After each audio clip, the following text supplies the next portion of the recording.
तर आपण यावर्षी लावण्यात आलेला बंदोबस्त आहे. सदर बंदोबस्तचे प्रभारी अधिकारी हे माननीय अपर पोलीस अधीक्षक नांदेड हे असतात. त्यांच्या अधिपत्याखाली हा संपूर्ण बंदोबस्ताचं नियोजन चालू असतं. सदर बंदोबस्तासाठी आपल्याकडून 2 उपविभागीय अधिकारी, जवळपास 15 पोलीस निरीक्षक, सपोनी आणि पोलीस उपनिरीक्षक म्हणून मिळून असे 100 अधिकारी, पोलीस अंमलदार आमचे जवळपास 550 असतात. त्यात महिला पोलीस 150 असतात.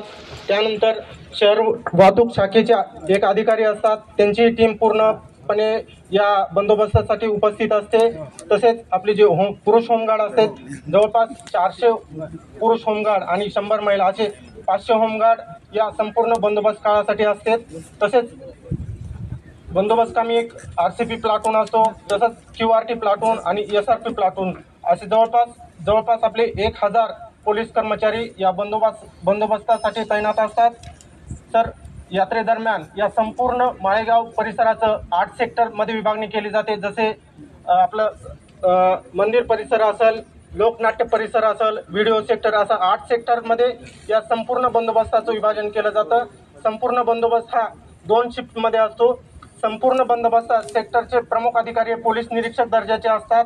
त्यानंतर यात्रेमध्ये होणारे जे विविध कार्यक्रम असतात, जसं पालखी बंदोबस्त असतो, त्यानंतर कला महोत्सव असतो, लावणी बंदोबस्त असतो, किंवा कृषी प्रदर्शन कृषी विभागामार्फत घेण्यात आलेले प्रोग्राम, यासाठी वेगळी बंदोबस्तची टीम तैनात असते. आवश्यकतेनुसार आपण तो वेगळा बंदोबस्त लावतो. तसेच जो काही हा मुख्य हायवे आहे आपला, मंगळूर घाटापासून ते लातूर टी पॉईंटपर्यंत, या भागातील वाहतूक कर्मचारी जेणेकरून कुठल्याही अपघाताची घटना घडू नये किंवा ट्रॅफिक जाम होऊन कुठलीही वाहतुकीस रहदारीस अडथळा निर्माण होऊ नये यासाठी वाहतूक टीम सुद्धा तैनात असते. त्यानंतर जे काही आपण यात्रेदरम्यान लोकांची गर्दी असते, लोकांची गर्दीमध्ये काही लहान मुलं जे हरवले जाते, त्यासाठी आपल्यातर्फे एक मिसिंग पथक स्थापन असतं, मिसिंग टेबल असतो. जो कोणी हरवल त्यासाठी त्या ठिकाणी काम करते. तसेच महिला मंडळी आपल्या या यात्रे भाविकांमध्ये मोठ्या प्रमाणात असतात. त्यांच्यासाठी महिला अधिकारी तसेच महिला पोलीस कर्मचारी विशेष करून लक्ष कुठलाही गैरप्रकार घडू नये यासाठी असतात. त्यानंतर आता त्यांची मागणी एक आहे की 10 वाजताची यात्रा 12 वाजेपर्यंत चालू ठेवा. ते तर रात्रभर म्हणले, 24 तास म्हणले, परंतु तुम्ही एक प्रस्ताव पाठवा. या यात्रेचं महत्त्व लक्षात घेऊन विशेष बाब म्हणून 12 वाजेपर्यंत तुमचा तुम्ही प्रस्ताव पाठवा. मी पण बोलतो, काय करता येते बघू. ठीक आहे, चला. बसत नाही तर मग तशी एक व्यवस्था जर झाली आरोग्य विभागाकडनं, पोलीस चौकीला आपल्या तिथंच बाहेर आपण डॉक्टर आणि एक फर्स्ट एडचं युनिट ठेवतो. म्हणजे MLC तिथंच करून लगेच जी पुढची प्रोसिजर करायची ती करता येते.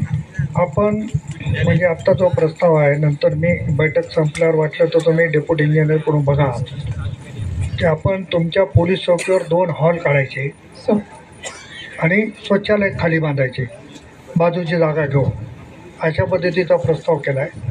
पण यावर्षीच्या यात्रेत काही हे जमणार नाही. यावर्षी ॲडजस्टमेंट होईल, परंतु व्यवस्था ही चांगली झाली पाहिजे त्या पद्धतीनं निश्चित काम. येस, डॉक्टरांचं पथक फक्त राहावं आरोग्य विभाग. गेल्यास तुम्ही चांगलं केलं होतं, तसंच सेम यावर्षी एक पथक तिथे राहू देत. हेलिपॅडचं घेतले, जे काय करायचं ते पुढे करता येतं. पुढचं आमचं काम वाचतं, सोपं होऊन जातं. चला ठीक आहे. काय ऍड करायचं? आम्हाला फिटनेस सर्टिफिकेट मागते. ते जुन्या हायवेमध्ये हे झालेलं आहे. बघू.